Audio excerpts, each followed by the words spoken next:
Greetings from Full Circle Bookstore. My name is Steven. On this episode of the Book Report, we're going to recap some of the notable books that came out in February. But before we do that, please like this video and subscribe to the channel if you haven't already. Also, click the bell icon so you receive notifications for future videos. The first book we'll talk about is by an Oklahoma author. Well, actually, he moved out of state a few years ago, but he'll always be an Oklahoma author in our hearts. The Removed is the story of a fragmented Cherokee family reeling from a host of individual and collective traumas, most notably the killing of their teenage son by a police officer. The book uses POV chapters to flesh out the journey of each surviving family member, from the son whose drug addictions have alienated those who care about him, to the father who is losing himself to Alzheimer's. Scattered throughout are Cherokee myths that frame the family struggle and remind us of the relevance of ancestral stories to the here and now. Our next book, the latest by Kristin, is also about an imperiled family.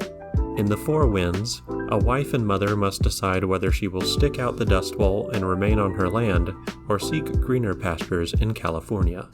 Whenever I see a Kristin book, I am reminded of when, at a signing, she was offered a cake for her birthday, which happened to fall on that day.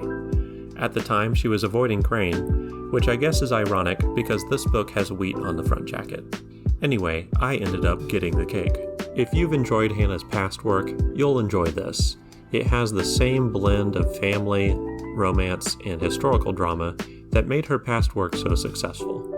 Finally, we turn our gaze to the latest bestseller to bear Ibram Kendi's fingerprints.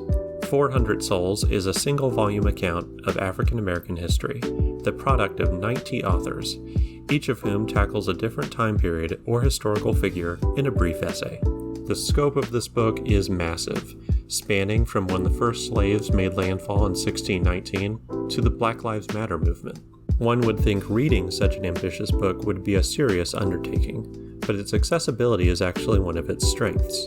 Since each chapter is written by a different author, the tone and voice are constantly modulating, which keeps everything feeling fresh. February may be behind us, but it's never a bad time to educate oneself about Black history. And with that, this video is at a close. If none of these books caught your interest, drop by Full Circle Bookstore and talk to a bookseller. We'll work hard to find something to your liking. Farewell, and thanks for watching.